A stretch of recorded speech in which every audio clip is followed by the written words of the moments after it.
7 de julho de 2025, segunda-feira da 14ª semana do Tempo Comum. Meus queridos filhos e filhas, ouvintes, que alegria nos encontrarmos neste início de semana, nesta segunda-feira. Louvado seja Deus, é um privilégio ouvirmos a palavra de Deus, meditarmos, e começarmos a nossa semana em oração.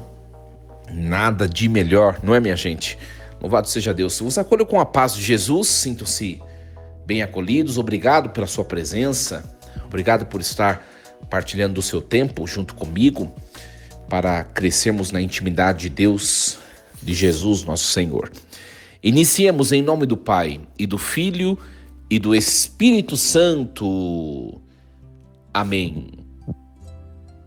Leitura do livro do Gênesis, capítulo 28, versículos do 10 ao 22a. Naqueles dias, Jacó saiu de Bersabeia e dirigiu-se a Harã. Chegando a certo lugar, quis passar ali a noite, pois o sol já havia se posto. Tomou uma das pedras do lugar, fez dela travesseiro e ali mesmo adormeceu. E viu em sonho uma escada apoiada no chão, com a outra ponta tocando o céu, e os anjos de Deus subindo e descendo com ela. No alto da escada estava o Senhor, que lhe dizia: Eu sou o Senhor, Deus de Abraão, teu pai, e Deus de Isaque. Darei a ti e à tua descendência a terra em que dormes.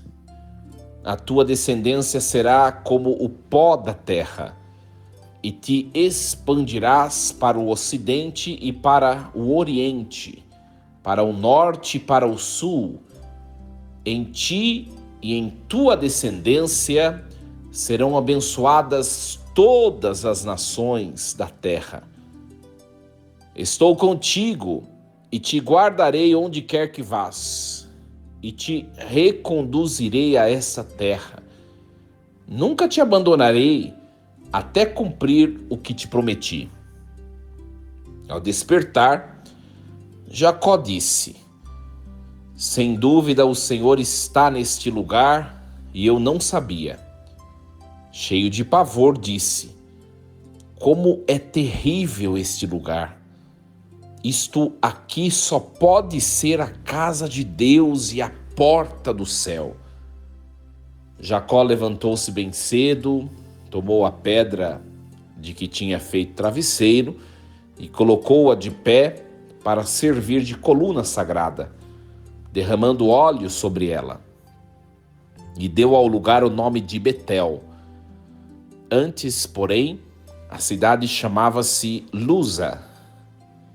Jacó fez um voto, dizendo: Se Deus estiver comigo e me proteger nesta viagem, dando-me pão para comer e roupa para vestir, e se eu voltar são e salvo para a casa de meu pai, então o Senhor será o meu Deus. E esta pedra que ergui como coluna sagrada será uma morada de Deus. Palavra do Senhor. Graças a Deus. Meus queridos, um texto muito bonito hoje a igreja nos entrega. Essa simbologia que é apresentada pelo texto de Gênesis. Nós sabemos que depois Jesus vai retomar essa imagem, E nós vamos ver essa imagem no texto dos Atos Apóstolos, no episódio de Santo Estevão, É muito bonito isso, muito bonito. O Novo Testamento que se coloca como um cumprimento do Antigo. Mas vamos colocar um pouquinho essa imagem na nossa vida, na nossa história, Então, Jacó, ele sai de Bersabeia e vai para Harã. Por quê? Porque ele passou por todo aquele episódio, né? Que nós acompanhamos nas outras liturgias, né? Ele acaba por ajuda de sua mãe, a enganar o seu irmão e seu pai. Por fim, acabam que mais ou menos tendo que se separar, né? Claro, não vai dar certo, né? Porque houve um suborno, né? E nós falávamos sobre isso. Deus age mesmo no meio da fragilidade humana. Deus constrói o seu projeto, né? É muito interessante o braço de Deus, a providência de Deus que age mesmo diante das nossas fragilidades, né? Nós falamos disso no último programa. E agora nós vemos que ele parte, né? Ele vai para outro lugar, vai para Harã. E chegando naquele lugar, ele quer passar ali a noite. E ele deita, né? Deita em cima de uma pedra. E ele sonha. E o sonho que Jacó tem é o que nós temos de mais importante nesse texto de hoje, dessa segunda-feira, né? Ele viu em sonho uma escada. Então, uma escada que estava apoiada no chão e a outra ponta tocava o céu. Olha que bonito, né? A outra ponta tocava o céu e os anjos de Deus subiam e desciam essa escada, tá? É claro, no alto da escada estava Deus, que dizia: eu sou o Senhor, Deus de Abraão, Deus de Isaac, teu pai, né? E Deus reforçava a aliança que ele tinha. Eu vou dar para ti, a tua descendência, uma terra. E é a terra em que dormes. Então, Deus afirma nessa visão a promessa que ele já tinha feito desde Abraão, que daria uma terra e que daria uma descendência inumerável. Então, Deus continua firme. Aqui já um ponto importante para a nossa vida. Minha gente, para cada um de nós, Deus tem um projeto, um desígnio, né? Isso é importante que nós saibamos. E mesmo que às vezes nossos caminhos passam por situações tortuosas, difíceis, ou mesmo que nós nos extraviemos ou trilhemos caminhos diferentes dos caminhos contidos no desígnio de Deus, Deus ele tem um ponto final para cada um de nós.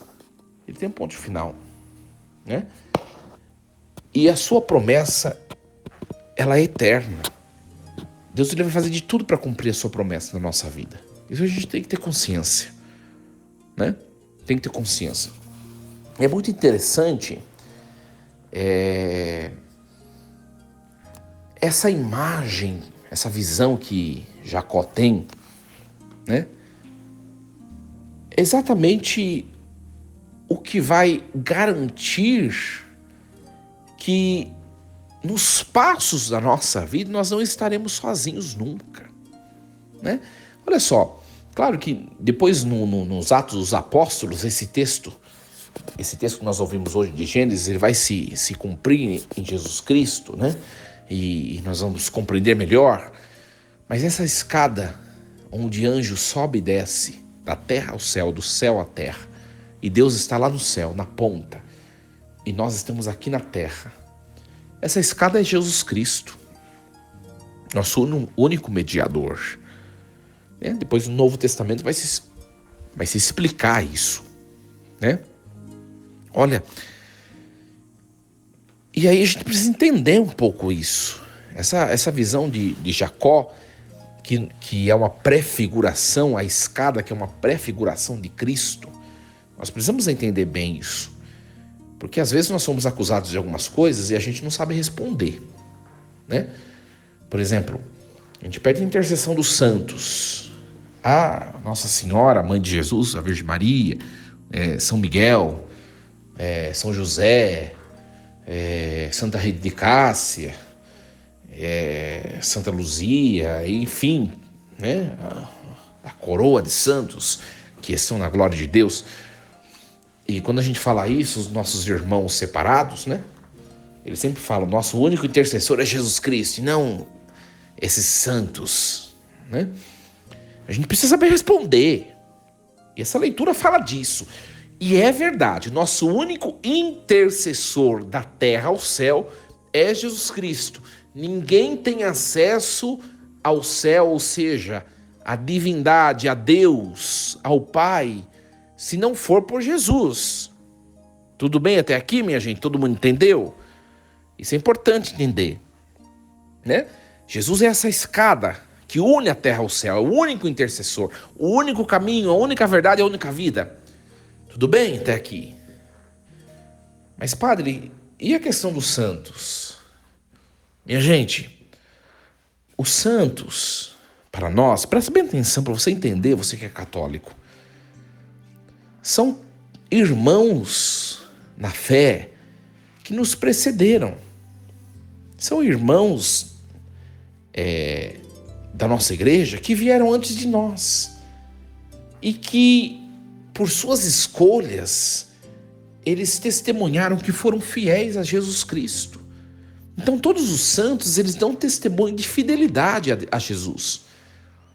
Ou seja, todos os santos se revestiram de Jesus, se tornaram um outro Jesus nessa terra, tentaram ser santo, tentaram buscar as virtudes que Jesus de Nazaré apontava, ou seja, se tornaram outros Jesuses nessa terra. E quando nós invocamos os santos, nós não estamos idolatrando-os como Deus. Nós sabemos que Deus, ele é único. Deus é único. Pai, Filho e Espírito Santo, um único Deus. Nós sabemos disso. Nossa doutrina fala isso. Mas quando nós invocamos os santos, no fundo, nós pedimos a esses nossos irmãos que vieram antes de nós e que já estão na presença de Deus, que eles orem por nós, para que nós consigamos também nos tornar semelhantes a Jesus Cristo, como eles se tornaram. Esse é o papel dos santos. Essa é a figura dos santos na igreja. A gente precisa entender um pouco isso. Não é que o santo é intercessor, porque o santo é a ponte entre nós e Deus. Não, a ponte entre nós e Deus é Jesus Cristo. O santo é um irmão na fé que está orando por mim. E que eu olho a vida desse santo, daquele ou de outro, eu vejo, nossa, como esse ser humano ele foi amadurecendo, ele foi se tornando imagem e semelhança de Deus verdadeiramente. Então os santos, tudo que eles foram amadurecendo como ser humano, é mérito de Deus, não deles. São irmãos na fé como nós. Só que são irmãos que já amadureceram espiritualmente, que já estão na presença de Deus e já passaram dessa vida. Deu para entender? Então, de fato, Jesus é o único acesso que nós temos à divindade, ao transcendente, ao céu. Todos os santos e anjos se revestem de Cristo para poder chegar ao céu, chegar ao espaço, ao ambiente, ao lugar onde o Pai está. É o único caminho, Jesus Cristo, a única escada. Então essa escada, ela é Jesus Cristo, a pessoa do Filho de Deus. E o Pai é aquele que está lá na ponta, no céu, a nos esperar. Que bonito isso. É muito bonito mesmo. E claro, depois nós vamos ver que Jacó disse, nossa, como esse lugar é terrível, como a presença de Deus ela é percebida, como esse lugar é terrível, de tão santo, de tão bom, ele chega a ser terrível. Claro que é uma hipérbole, é um aumento, é um exagero para mostrar que a presença de Deus é maravilhosa. Eu vou dizer uma coisa a você, presta bem atenção, nós estamos iniciando essa semana, hoje é segunda-feira. Eu vou perguntar uma coisa para você. Você tem o pé dessa escada que conecta ao céu? no seu coração? Você tem acesso ao transcendente, a Deus, ao Pai? Você é uma pessoa que se configura a Jesus Cristo, porque o único acesso ao Pai, o único ponte, a única escada, o único acesso ao Pai é Jesus. Você é uma pessoa que está cheia de Jesus pelo Espírito Santo? Essa escada do céu, ela toca o chão da sua casa, do seu quarto, do seu casamento. Essa escada que toca o céu, a ponta que toca a terra, ela toca na cama, no seu leito conjugal. Ela toca o quarto dos seus filhos. Ela toca o seu escritório onde você trabalha. Ela toca o seu carro onde você se locomove, onde você trabalha. Ou essa escada que dá acesso ao transcendente, a Deus, tem tocado a terra longe de onde você está. É para nós refletirmos. Eu vou dizer uma coisa a você. Presta bem atenção. O Pai, Ele deseja que a escada que une o céu, o lugar na sua habitação, onde Ele está, Ele deseja que essa escada toque a sua história, a sua vida, a sua realidade, o seu lugar, os seus ambientes. Só que não depende só do Pai. Vou fazer uma comparação lúdica para a gente entender um pouco. Quando um profissional, por exemplo, que vai mexer na calha, ou que vai mexer no telhado da nossa casa, ou um profissional que vai avaliar um pouco o forro, o gesso, ou até mesmo um eletricista que vai trocar uma lâmpada na nossa casa, né? Todos esses profissionais, eles querem ter acesso ao alto. Eles colocam a escada, afirmam a escada ao lugar alto, a um lugar seguro, onde eles possam ter acesso e subir até o alto, mas eles firmam no lugar, eles colocam a escada no lugar firme, no chão. Você tem colocado a escada que é Cristo em todas as dimensões da sua vida? Ou você tem vivido as dimensões da sua vida por conta própria? E olha, minha gente, aqui não é uma coisa só, um casco, uma casca religiosa que a gente fica falando de poesia religiosa e todo mundo fica feliz. É uma coisa concreta. Sua vida sexual, sua vida afetiva, sua vida profissional, sua vida financeira, sua vida conjugal, suas relações, seus amigos, seus filhos, sua família, enfim. Você tem acesso a Deus em tudo isso que você vive? Tudo isso que você vive tem um contato com o sagrado? Ou você tem sido parcialmente pagão? Você é de Deus no fim de semana quando você vai à missa, mas no seu trabalho você é pior do que o pior dos pagãos que não conhecem a Deus. É um grande questionamento para nós. Qual que é o objetivo da nossa vida, minha gente? Quando a gente vive de maneira autêntica a nossa religião, o cristianismo, claro que de maneira pormenorizada o catolicismo, o objetivo é que a religião não seja uma casca, não seja um momento, não seja um evento social, mas que nós vivamos aquilo que nós somos, a igreja, em todos os momentos da nossa vida. Conclusão de tudo que eu estou dizendo, você entendeu que Cristo é a escada que toca do céu até a terra, ou seja, estenda uma escada no seu quarto, estenda uma escada no seu trabalho, estenda uma escada nos seus relacionamentos, no seu namoro, estenda uma escada na sua vida financeira, estenda várias escadas nas dimensões diversas da sua vida, para que você por inteiro seja de Deus em tudo que você faça, no trabalho, no dinheiro, nos afetos, na igreja, em tudo que você faz, você tem a escada que toca o céu. Esse é o ideal da vida cristã. Nós não podemos mais viver uma vida religiosa de momentos. Não podemos, não podemos. Minha gente, eu disse isso para uma pessoa faz poucos dias. Faz poucos dias. Nós não podemos limitar nossa vida religiosa a uma hora cronológica que a gente vai na missa e a gente quer que a missa seja feita em uma hora certinho, porque se passar daquilo, está gastando tempo com Deus. Isso não dá mais para viver uma vida religiosa desse jeito. A escada que toca ao céu precisa estar em todas as dimensões da nossa vida. Deus não pode ser mais um momento a mais na nossa vida. E olha, tem muita gente que resiste a isso. Você que está me escutando hoje, nesse início de semana, mude sua vida, seja mais de Deus. Eu não sei se você vive esse tipo de vida que eu estou mencionando, que faz de Deus um momento, faz de Deus um momento social, um evento social. Não precisamos mais disso, não.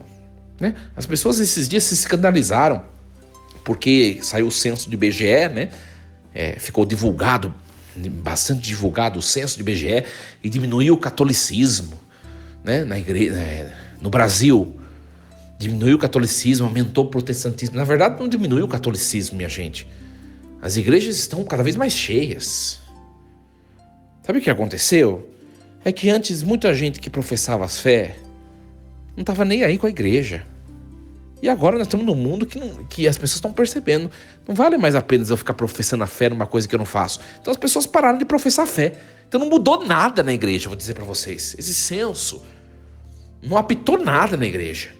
Essas pessoas que caíram fora da igreja, na verdade elas nunca estiveram. Sendo bem sincero para vocês. Né? Essa redução de católicos no Brasil, na verdade não foi redução, essas pessoas nunca tiveram compromisso com Deus. Agora, simplesmente, nesse movimento social que nós estamos vivendo, com a contemporaneidade, as pessoas simplesmente falaram a verdade. Não vou mais na igreja, também não vou me declarar mais católico. Pronto. Eu vou dizer uma coisa a vocês. Tem gente que ainda se diz católico e que não vai na igreja. A tendência é diminuir mais ainda os católicos. Tá? No próximo censo, se prepare. Vai diminuir mais ainda os católicos.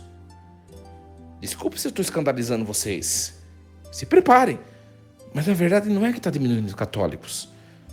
É que as pessoas que estão se dizendo já ateus ou negando Jesus, elas nunca estiveram com Jesus. E a pergunta que fica é, eu e você que está gastando um tempo para escutar minha reflexão, é porque um pouco de sensibilidade ao Espírito Santo você tem, e eu também tenho, um pouco pelo menos. Vamos ser todo inteiros de Deus. A Igreja Católica não precisa mais de dados estatísticos do IBGE, minha gente. Muita gente foi escandalizada com esses dados que saíram. Eu não fiquei escandalizado com coisa nenhuma. Sabe por quê? Porque eu vejo aqui na minha paróquia, a quantidade de fiéis tinha aumentado. Eu não tenho medo de dados estatísticos do IBGE. Pelo meu trabalho que eu desenvolvo, eu não tenho medo. Primeiro porque eu dou o meu melhor. Eu sempre dou o meu melhor. Meu melhor às vezes falha, viu? Porque eu sou uma porcaria de ser humano. Sou um padre segundo o coração de Jesus. Olha, eu tento ser. Se eu sou, eu não sei. Eu dou o meu melhor. O meu melhor para Deus é muito pouco. Eu não tenho medo desses dados. Sabe por quê? Eu dou o meu melhor. A igreja é de Jesus. Ele vai cuidar dela. A igreja não é instituição de um ser humano ou de outro. Vocês conseguiram perceber já, né? Papas. Um morre, vem outro. Outro morre, vem outro, totalmente diferente. Vocês viram a diferença de Leão e de Francisco. E a igreja de Cristo continua sendo de Cristo. E não de Leão, de Francisco, de Bento, de João Paulo. São inúteis servos. E a mesma coisa acontece em paróquias, em dioceses, em comunidades. A igreja é dele. Ele está cuidando. Só que agora nós temos que refletir, eu, Padre Diego, o que eu sou, o que eu almejo ser, o que é a igreja para mim. Eu tenho intimidade com Deus, o céu tem uma escada que se conecta no meu coração, nas minhas na minha intimidade, nas minhas dimensões, no meu ministério, no que eu faço? É isso que eu tenho que avaliar. É isso que eu tenho que avaliar. E que eu estou tentando levar vocês a avaliar um pouco. Não dá mais para viver, presta bem atenção, não dá mais para viver uma vida dissociada. De segunda a sexta eu corro atrás do dinheiro e eu vivo como se eu não fosse cristão. De sábado eu vivo a família e de domingo eu vivo a igreja. Aí eu sou cristão. Aí segunda-feira eu volto a não ser cristão de novo. Não dá mais isso. E aqui, minha gente, olha, presta bem atenção. Eu não estou nem falando dos nossos pecados, das nossas fragilidades, que todos nós temos.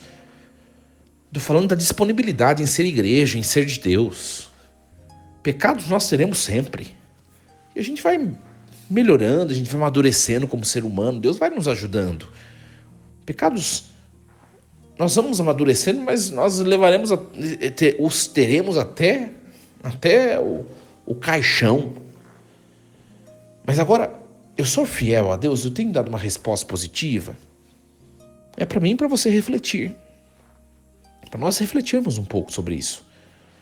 E a liturgia de hoje nos leva a refletir sobre isso. Né? E nós vemos no versículo 20 que Jacó, ele faz um voto dizendo: se Deus estiver comigo e me proteger nessa viagem, dando-me pão para comer e roupa para vestir, e se eu voltar são e salvo para a casa do meu pai, então o Senhor será o meu Deus. Que bonito isso. E é claro que Deus vai honrá-lo, vai protegê-lo. Que Deus honra o que promete, né, minha gente? Nós não conseguimos, mas Deus, ele cumpre o que promete. E Jacó vai ser todo inteiro de Deus, como também a sua descendência. Que bonita a liturgia de hoje, né? Que bonita. Queridos, desejo a todos que essa semana seja uma semana repleta de Deus, que nós possamos dar passos na busca de Deus, do crescimento, na intimidade com Deus, né? Possamos crescer humanamente, crescer espiritualmente. Que o Senhor nos ajude. Vocês que me acompanham pela Rádio Rainha da Paz, continuem conectados conosco, ouvindo uma boa música católica que nos une a Deus, ao transcendente, ao Espírito Santo. Vocês que me acompanham pelas minhas redes sociais, não esqueçam de curtir esse material, de compartilhar, de enviar para alguma pessoa que precisa ouvir a palavra de Deus. Força e coragem, em nome do Pai, do Filho e do Espírito Santo. Amém. E lembremos-nos sempre, Deus está no comando de tudo.